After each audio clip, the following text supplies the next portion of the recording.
Hello, New Zealand. This is a new show, and this is called Political Playback, and I am Bob McCoskrie, and he is... I believe I'm Simon O'Connor. In fact, I am. Great to join you, Bob. Hey, it's good to be here on a new show, and actually, what are we supposed to be doing in this 30 to 40 minutes? Well, first and foremost, it's actually a chance for us to interact with the audience. So if you are live online, seeing us particularly through Facebook or X or YouTube, send us your messages, send us your questions, and we'll do our best to answer them live on air. But of course, by the nature of the title, this is about politics. We're looking back. We're playing back the last week. Bob and I are drawing out some of the highlights from our perspective and commenting on those, obviously from our foundation, our belief systems, and having a good old yarn around them. So, yeah, looking forward to it. First show. Okay, and I'll be looking over to the side here. So the reason is not because I'm checking to see if my meal's ready, but I'll be just watching the comments that are coming through. So we'll occasionally check on those. Look, 30 to 40 minutes, let's get straight into it, because quite a few things have been happening around Parliament. It is a look at New Zealand politics. So Simon, I'll take you straight into it. Let's talk about this. Basically, there's been all this concern around the treatment of Darlene Tāna, who is the Green MP. There's been concerns around her with so-called exploitation of workers. She's been stood down. In fact, I think she's had more holiday in the last 6 months than you have. Would that be correct? Well, that's true. Obviously, it's been great coming on board with Family First, but I'm going to put on record, you're working me hard. You might have a different opinion.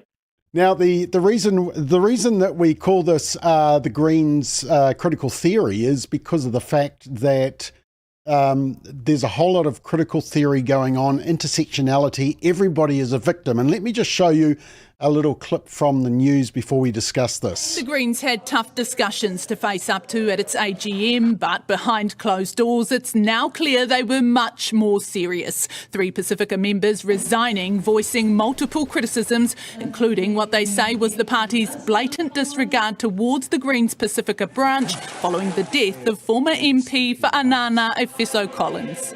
Between us, we Samoans collectively carry significant cultural knowledge, yet we were not called upon for advice or guidance. No welfare checks for us or an invitation to stand with the party. The Greens Dunedin councillor Marie Lofiso signed the letter and read it aloud at the AGM. Alofa Aiono, co-convener of the Pacifica branch, also signed and is the wife of former Green MP Elizabeth Kerekere. Kerekere quit the party after sending an accidental message to the Green group chat saying "crybaby" as Chloe Swarbrick spoke in the House. In that case, the co-leaders manipulated the racist, angry brown woman hurting the fragile white woman trope for the frenzied media coverage, when in real time, Elizabeth was routinely attacked and undermined by senior staff and some MPs. The women also spoke of Darlene Tāna, saying they couldn't watch another wahine Māori be cannibalised by the party. The co-leaders have again inflamed and weaponised media narratives, intentionally smearing Darlene's character, integrity and mana. As for the women behind the letter, instead of reflection and genuine change by the party leadership, we will most likely become the next targets of vitriol and misinformation. Ooh, okay, there's a whole lot of intersectionality going on there, Simon. I'm trying to figure out who the victim is here. Is it Darlene Tāna for being Māori? Is it the Pacifica sector? Is it anybody who's in the Green Party? I mean, can you unwrap this for me? Well, in a strange way, we sort of can't unwrap it in some ways, because intersectionality, progressivism, critical race theory, whatever queer theory, the whole lot of it's all in there, is actually just one big, giant mess. But perhaps think of it this way. It's like Leviathan, the snake that eats itself. And that's exactly what you're seeing with the Green Party, that they've bought hook, line and sinker. They've drunk the Kool-Aid of intersectionality and who's the greater victim. And now they're eating themselves alive. So you're just going to see more and more of this. So you've got the Pacifica members leaving because actually they don't feel that the white leadership is, well, one of the white leaders, because of course one of the other leaders is Māori. It's just going to keep crashing into itself, and it's just absolutely nuts. And I'm a bit partisan, but it's a delight to watch because they've been so sanctimonious, for want of a better word, in this space. But I say that because that's the natural conclusion. If you're going to go down a divisive identity politics route, this is the logical consequence. Yeah, and I mean, for those who don't understand, intersectionality means that if you can put yourself in some kind of sexuality, gender, race, racial, disability, what other groups are there? So basically you've got someone like Elizabeth Kerekere, despite the fact that she was accused of bullying and had to step down from the party. She is a woman, Māori, gay, has a wife. She has a wife, apparently. And so there's a whole lot of intersectionality there. So she is 4 times the victim than you or me as cis, white, married males. So that's the hierarchy of how it works, isn't it? And yet you've got 2 victim groups, which is the Pacifica sector, the Darlene Tāna as a Māori, and then all of them as a woman, and then you've got some LGBT in there as well. Yeah, so many victims, I can't actually figure out who's the victim anymore. So it's fascinating to watch, isn't it? Well, who gets to decide the hierarchy? I mean, look, as I said earlier, it's based on division, and division only ends in conflict. But perhaps what quickly illustrates it is you've got members of the Green Party complain about or comparing the treatment of Julianne Genter and her behaviour against a government minister. Yeah, we'll come to that. People. Yeah, you're seeing that they've got her. She's got some of those intersections, but she doesn't have as many as Darlene or Elizabeth Kerekere, and hence, supposedly, there's now an injustice. Whereas actually, it's all just bad behaviour, period. Yeah, now I actually have that clip of Julianne Genter. Let's just have a rewatch of this because it is quite funny. She basically lost it and stood over National MP Matt Ducey having a rant at him. Have a watch. Ms. Genter, please resume your seat. Please resume your seat. That's like the telling off that my mother used to give me, just standing over me. But so that's where the fact that she is white and the non-white in the Green Party are upset that she has just had to apologise, and yet Darlene Tāna has been suspended, isn't it? That's the issue that they're getting at. Yeah, well, they've reduced what happened, or the happenings, the what, if you will, to a race issue, when actually it's about behaviour. And at the end of the day, Darlene Tāna and her husband are accused of migrant exploitation, where, and I don't want to belittle anything here, but Julianne crossed the floor and confronted a minister. It's not what should be done.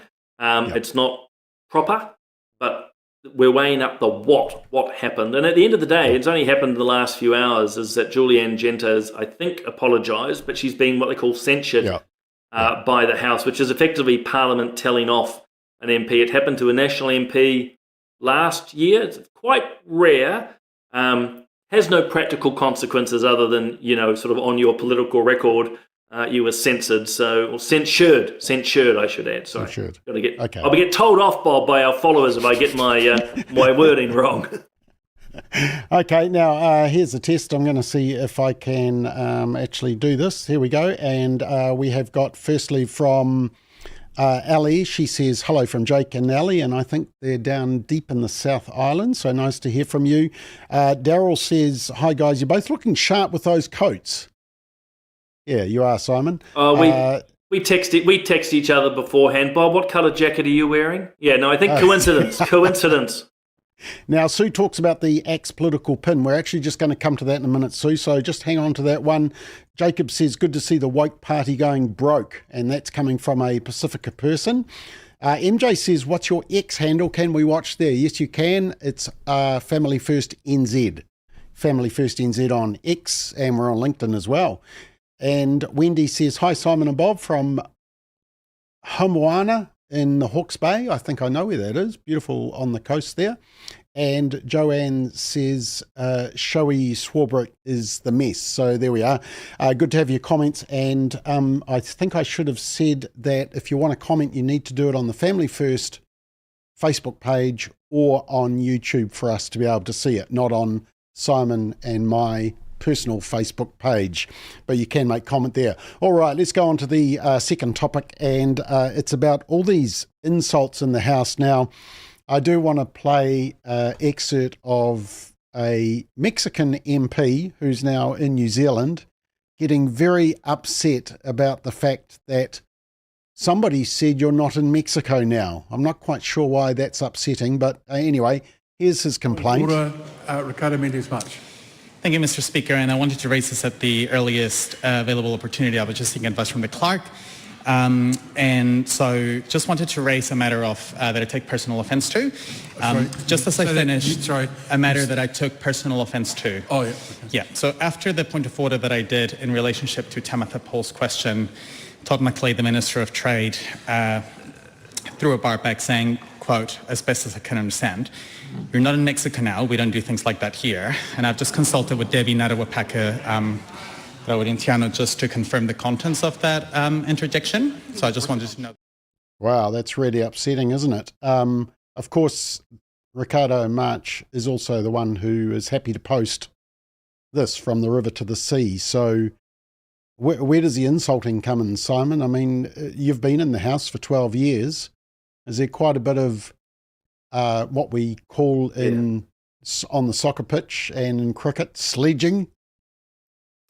Look, there's a few elements here. I'll see if I can tease it out quickly. Look, there's a lot of sledging. The House, that chamber, particularly at question times, a bit like a theatre. And, you know, there is testing, there's bravado and so forth. And look, yes, we'd love it to be completely and utterly civilised, but a lot of that banter is in some ways just trying to throw the other side. It's trying to point out inconsistencies. It is testing. But to be fair, there are times where it does go beyond the pale, if you will, and some pretty nasty things are said. Partly, again, it's the heat of the moment.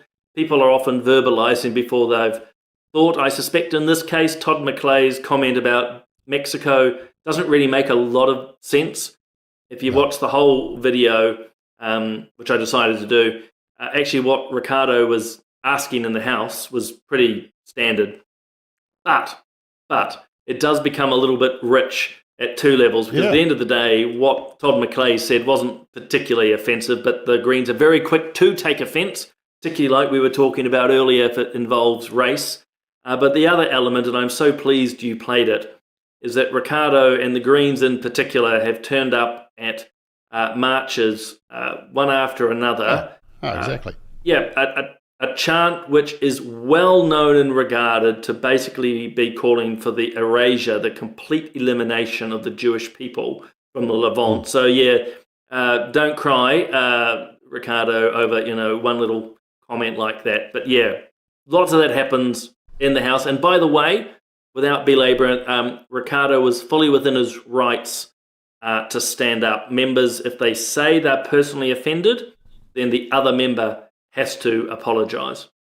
So if we're at a staff meeting and you tease me about something, and I can say I'm offended and you have to stand up and apologise? Well, not at our staff meetings. Of course, we'd never do such things. But no, you're right. To use that analogy, and actually, yes, in Parliament, if someone stands up and says, look, I'm personally offended, and it has to be done relatively quickly. You can't wait 3 hours. But if someone says, I'm personally offended or I take offence, the other member must withdraw. And to be fair, Bob, what's good to date is that hasn't been overused. You could imagine how it could be weaponised, but actually MPs haven't to date. And ultimately, it's just trying to calm things down in the Parliament. As things are getting feisty, it just pours a bit of cold water on proceedings, even if it's just 30 seconds of procedure. Okay, well, I mean, it's don't cry for me, Argentina, I think, not Mexico. But look, now that you're talking about feisty, so there was a big spat about the fact that there were stickers on a laptop, and apparently that's not allowed in Parliament. let me just show you that clip. And I think the interesting thing about this clip is that you will see Te Pāti Māori leader Rawiri Waititi come in and basically just go totally against the ruling with quite a bit of strop. Have a watch. Good or appropriate treaty partner behaviour within this bill? A point of order, James Meagher. Have logos, political party logos on the back of your laptop, and that's not allowed on the surface of the table in the House. That is correct. So the member, but is the member reading from her speech? She can put, just to prevent the sensibilities of some in the House, if you could just resume what you're doing, that would be good. Thank you. Just say it's Māori. Okay, so she fixes it. Yeah. Marco, is this okay? Lovely. No, that's sufficient what we have there. Did my speech by saying, okay, here comes Rawiri. now where's my seat at this table? Get rid of that.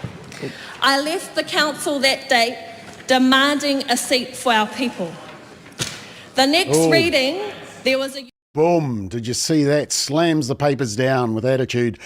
Are you not allowed stickers and labels? Because there was a big spat in the House yesterday about the lapel pins that ACT were wearing. So what's the story? Yeah, there?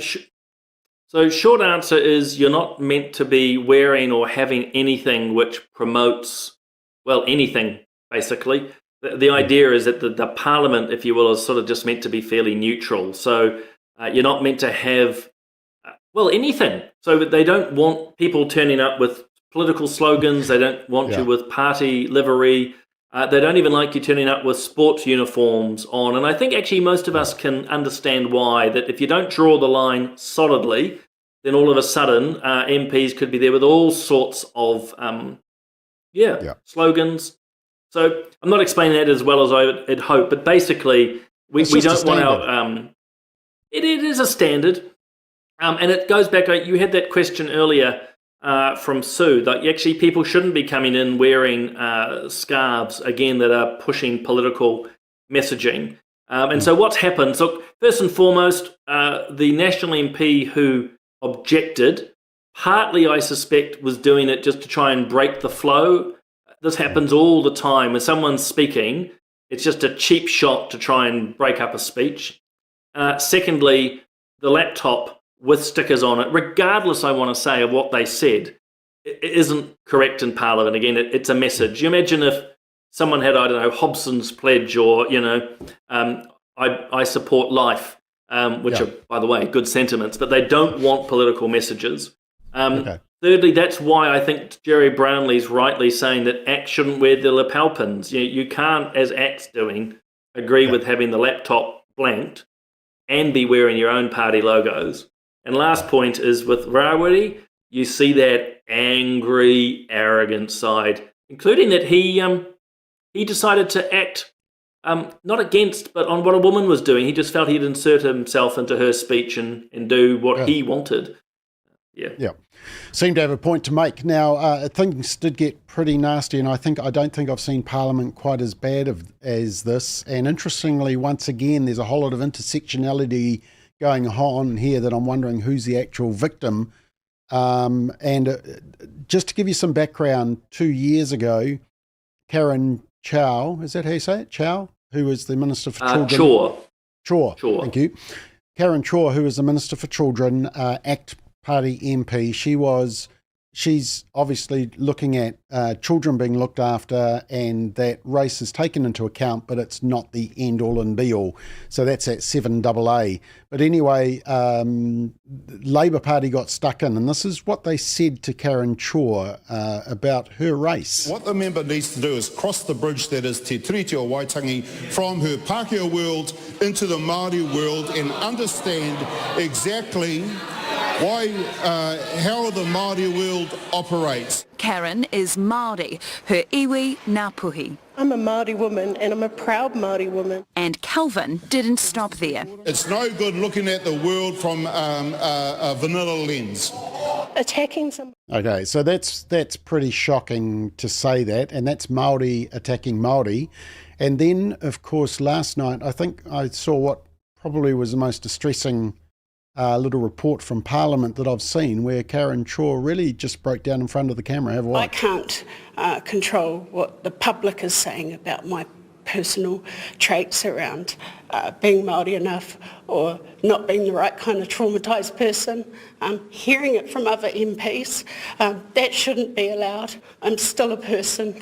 And I feel like I'm getting that stripped away from me day by day in this place. I've had enough. I asked for an apology, that's all I wanted, and I didn't get one. And that is so disrespectful. Gee, I don't know whether you agree or not with her policies. I just want to give her a hug. It just seems like a nasty, nasty place, Simon. Are you missing being there? No, not at all. And I was there when Kelvin Davis was giving those disgusting speeches. I remember speaking very briefly to Karen, as a lot of MPs did at the time, to express solidarity with her because it was just disgusting. No, I don't miss it. I think things have got worse, and not because I've left. Some might suggest it's got better. But no, it's getting really, really nasty. And again, we're back into this intersectionality, identity politics rubbish that, as a lot of Labour, not all, but Labour, Greens to Party Māori play right into that line, all about race. They just attack anyone who disagrees with them. And, Karen is a great example of it. She's a Māori woman, but because she doesn't buy into the left's narrative, if you will, a neo-Marxist narrative, she's not really Māori. It's a shocker. And that used to happen, I might add, in the past too, that no one ever talked about Kelvin Davis or Willie Jackson being anything other than Māori. But I remember Simon Bridges, for example, or other National Party Māori MPs were only ever described as identifying as Māori. So again, you're seeing this bizarre blend happening where to be a Māori or someone of the LGBTIQ community, you've got to buy into a wider political narrative. And if you don't, you're not a good Māori or you're not a good LGBT. It's actually quite sickening when you think about it. Okay, identifying as Māori, I wonder if you got away with saying identifying as LGBT, they'd be all hell to pay. Right, let's go on to a slightly more serious topic, and that is that the abuse and care report came out. It is pretty grim reading, and it's about abuse in both state and faith-based institutions. Obviously, for both of us, the abuse in the church is just, appalling, it's shameful, it's distressing. But also in the state, there's just horrendous abuse that has got on. I tweeted on this and I just simply said, look, if we cannot look after children in the womb and think that we can just do away with them if they're not suitable to us through abortion, then should we be surprised when they're treated so badly outside of the womb? And there actually didn't seem to be much pushback because it's hard for people to argue against that. Is the abuse in state care simply a reflection of our fallen world and actually the deep disrespect we have for life? Yeah, sadly, I think so. I mean, look, firstly, it's a big report. Should be taken with all the seriousness in which it's being tabled, and it looks like the Parliament has, which is really, really good. And there's going to be many, many more conversations. Secondly, I often talk about the culture of death, and if you're not going to respect the unborn, if you're going to euthanize the disabled and elderly, promote drug use and so forth, then within that culture is a disrespect of humanity. And so why is that going to be any different when it comes to caring for people, or in this case, the lack of? So no, it's not a surprise. And I think really important and sad, it's a sad mark on New Zealand, is what the report has shown, is that abuse was rife right across pretty much every sector of society. And so the churches have a lot to answer for, but let's be really, really clear, so does the state. It's not just a religious issue. These were state institutions, government institutions, and so they should be held to account as well. How that's going to manifest, though, Bob, that's a really, really big question. People are talking about compensation, but who gets compensated? What's the proof that's required? How much money? There's some really fraught discussions to come, I suspect. Okay, and I saw this article that suggested that, look, the abuse and care apology is hollow if we have boot camps, because boot camps are the end of the world, apparently, although I did hear Karen Chhour once again on Radio New Zealand pushing back and actually defending the rehabilitation program and the whole concept of taking children that are totally off the rails and giving them some order and discipline in their lives. And I was sold just listening to some of the material that she was presenting. Having done that, naturally, I've run a kind of what you'd call a boot camp. It was only a week, but just taking those kids away for a week, you can see some of the impact you have, but you've got to have that wraparound service afterwards. I mean, is there a link between state abuse and care and boot camps?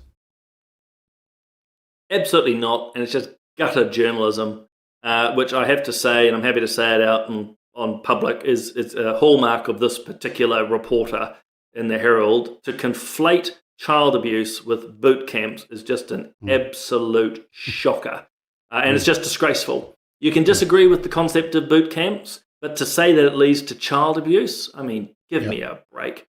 So, yeah, it's just terrible. I'm going to stop there before I get furious on camera. Okay. Well, we need to look after your health, so let's go on to our next topic, focus on doctors or indoctrination. Bit of a play on words there, Simon. I think you came up with that one. Just before we talk about, the fact that we've got a health system that seems to be chaotic at the moment, I just want to show you a fantastic burn from Parliament. It was from the previous Minister of Health from Labour. What's her name? Dr. Asha Verrill. Thank you. Dr. Asha Verrill. And the current Minister of Health, Dr. Shane Reti. Have a listen. Isn't it a bit rich to accuse others of being poor governors when 1 week after his announcement, he's still not really clear what the management structure of Te Whatu really is? Mr Speaker, what is not rich is Health New Zealand because of the deficit that member left.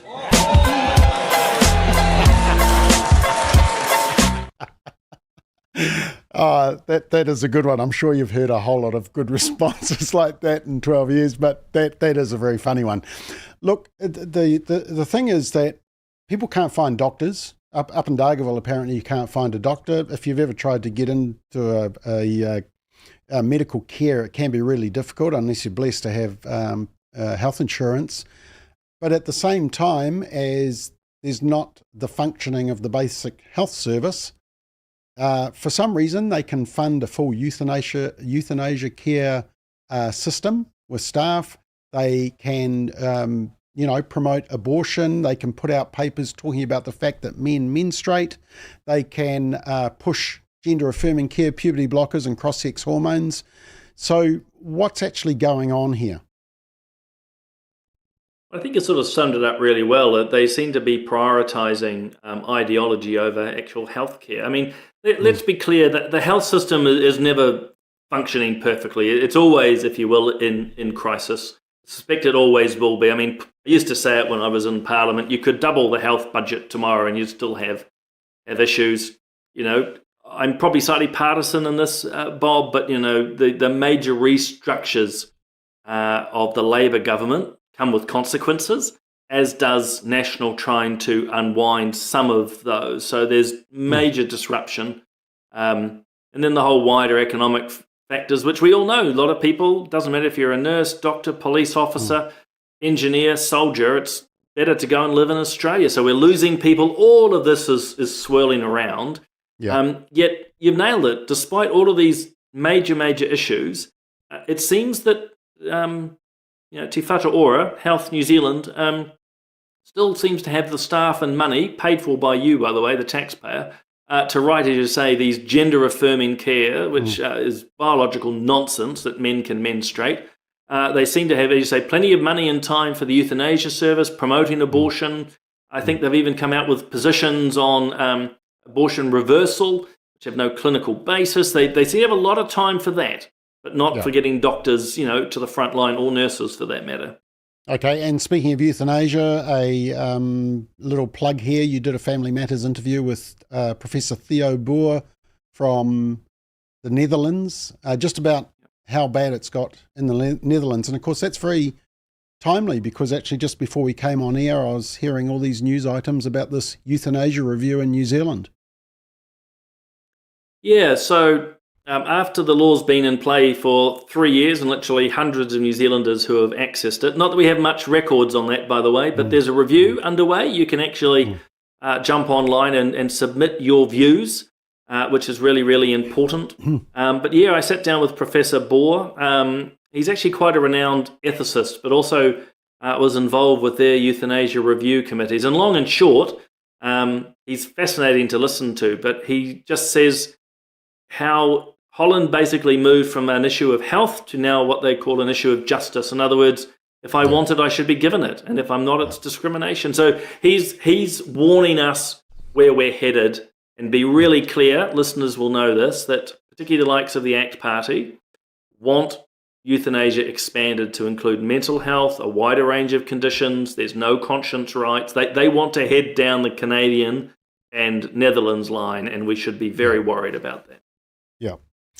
Okay. We're getting lots of comments coming through, so let's just have a quick... Is one of them my wife saying, "Where are you and where's dinner?" Yeah, well, that's exactly right. That's now, hang on. Here we go. Johan says, "Kia ora, Bob and Simon from RNZAF base in Auckland." There we go. MJ says it's... Thank you for your service. Yeah, this is about the United Mexico now. It's a throwback to an early Shortland Street episode. You're not in Guatemala anymore, Dr. Ropata, which some of us will remember. Joanne hasn't got much time for Ricardo. Poor Ricardo has hurt feelings. Joanne says, "Why does Rawiri accept his salary from a system he despises? No principles." Mato says, pseudo Māoris.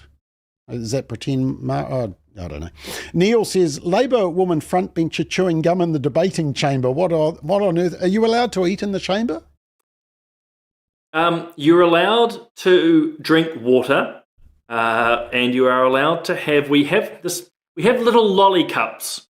You are allowed to chew on a minty or a wine gum, but you're not allowed to eat food or the like. If you want to have a cup of tea, you have to go into the lobby. So I think chewing gum's allowed, strictly speaking. Okay, it's moments like these you need minties. Joanne says, "Agree, Karen is the woman with mana," and this is Karen Chhour, "mana and araha, not the people undermining her." Regarding the child abuse report, Charmaine says that's exactly how it is. Those that don't have the right regard for the unborn will not have the right love for the born.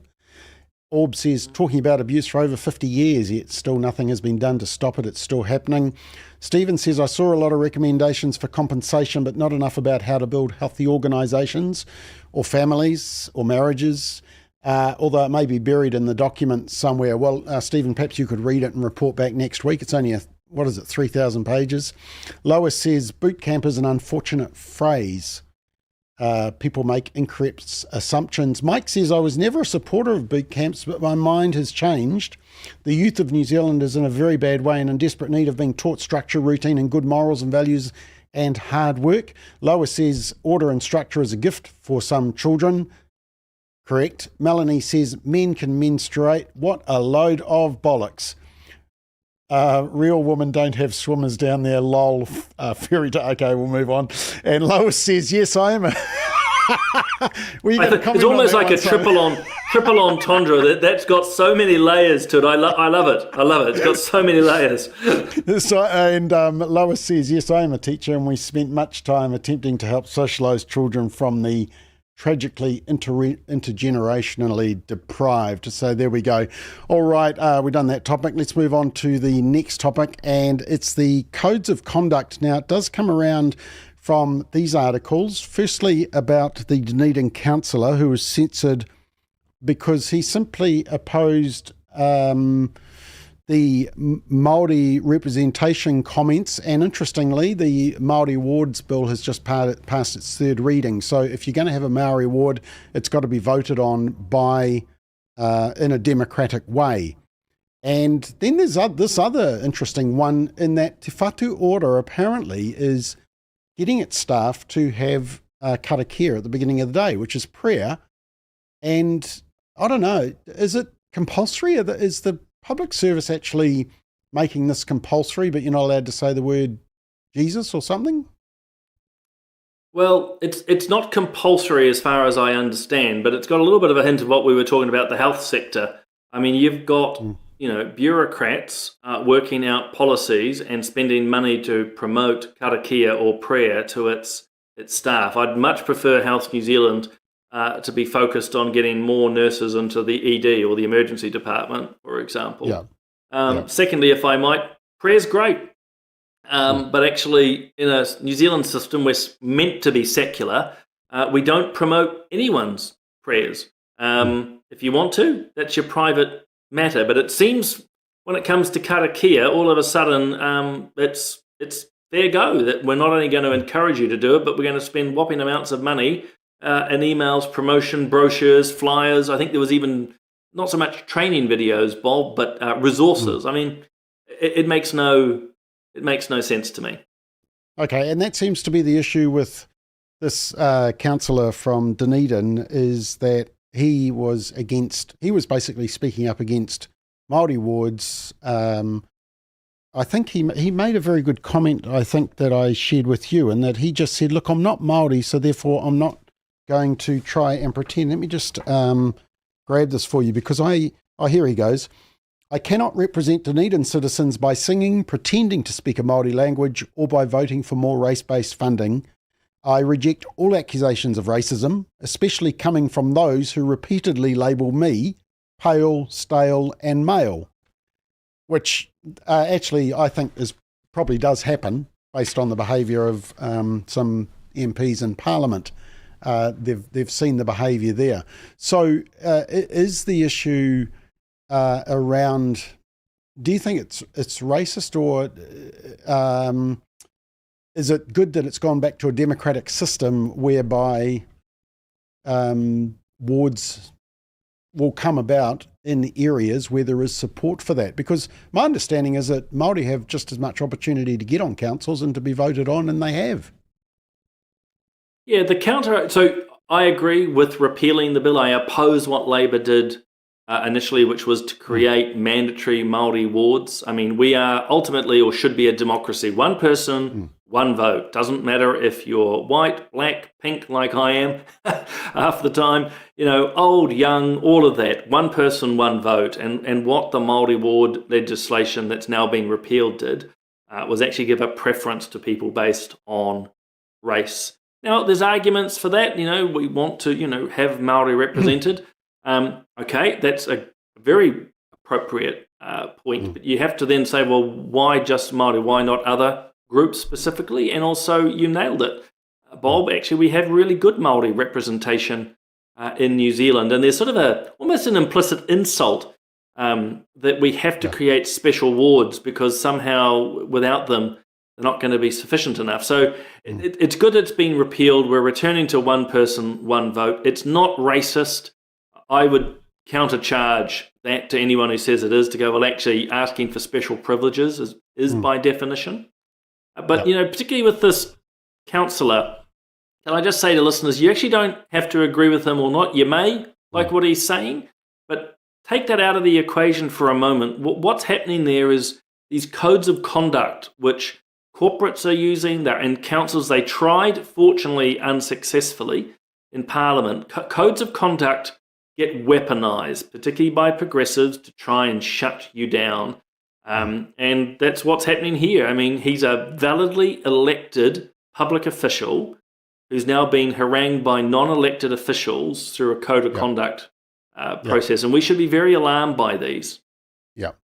Okay. MJ says, can we have a link for the euthanasia review so we can submit, please? Now, we'll be sending out a newsletter on that so that you can submit and giving you some ideas of some of the concerns. You had a look at the site, didn't you, Simon? And people can go and make a submission now if they want to. Is it on, do you know where the site is?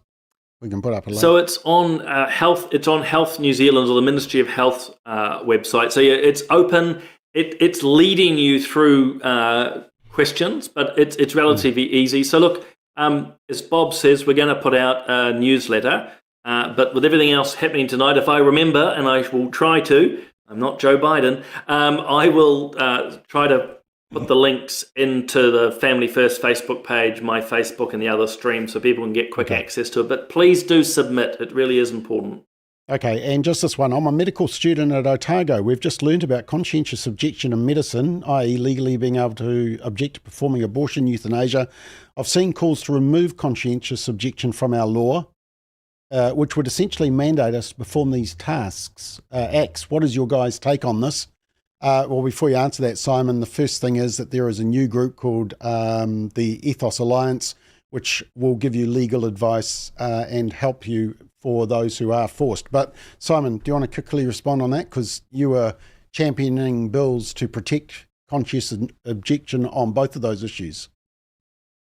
Yeah, absolutely. It's vitally important, and you have to maintain it. But there has been a push, I'm afraid to say, Blake, and there's a renewed push in the euthanasia space that actually those conscience rights will be removed. And, without getting too philosophical, we've moved away from a belief in the individual and the ability to say, look, you've got a different view to mine and you can be respected, hence conscience rights. So now a much more collective understanding, which is the state has decided this is okay, and this, let's say abortion, and therefore everyone must do what the state tells us. And you go, whoa, well, we've been there before, sort of like 1930s and 1940s. Not good. So we have to fight against it. And please, Blake, to you or any of your mates, if you have anyone trying to push Spicky through your university to say that your conscience right should not be respected, get in touch. Yeah. Okay, we've got 1 minute, just very quickly. Tax breaks, we all got them. Yippee. I just want to show you what the social media team of the National Party decided they would do to really ramp it up.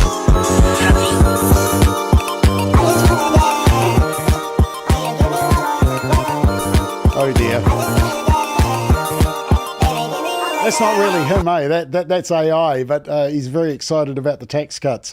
It's got to be good. It's the first time in, what did they say? It was 12 years we've had a tax cut, is it? That's basically, actually, I've just figured it out. We have not had a tax cut while you were in Parliament. So as soon as you leave, we get one. That. Ha!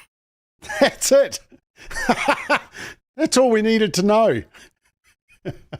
That took us the entire session to get to that, did it? Yeah. Okay. Better than, put it this way, really quickly. I mean, the tax cut's better than a kick in the pants, but let's not over egg it either. But look, the social media stuff. I don't know about you, Bob, but when I talk to the young ones, I don't think it really works. I think it leads to more mockery than anything else. Yeah. Okay, I'll quickly show you these before we go. Ricky says the tax cut no one wanted, Bob. Well, I did, Ricky. Did you, Simon? Look, I have to admit, I was more on the side of spend the money elsewhere. But look, because ultimately, without getting too heavy, I wouldn't have cut taxes. I would have changed the thresholds. At the end of the day, if you're not keeping up with inflation, you're always going backwards. And we've basically got a link. Yeah, anyway, there's other ways to have done this. Money to a good charity. I'll send you my personal bank account and you can send me your tax gains. This is interesting. Chris says, we recently had a by-election here in Hawke's Bay for the new Māori ward introduced into Hastings. The seat was heavily pushed for by those insistent that it was greatly needed. We get upset when the voter turnout falls below 35%. The voter turnout was just 16%. Very poor support. But that's typical for local council, isn't it? So probably we shouldn't be surprised. I'm not even going to let you answer that, Simon, because we are out of time. In fact, we've gone 4 minutes over time. That's our first show. Have you had a good time, Simon? Oh, I can answer that one. Yes. No, great first show, Bob. And thanks to everyone who's put their questions in. Yeah, I'd give us about an 8 out of 10, so there's room for improvement. Anyway, that's all, folks. We will see you again next Thursday night at 5 o'clock for Political Playback. Thanks for watching.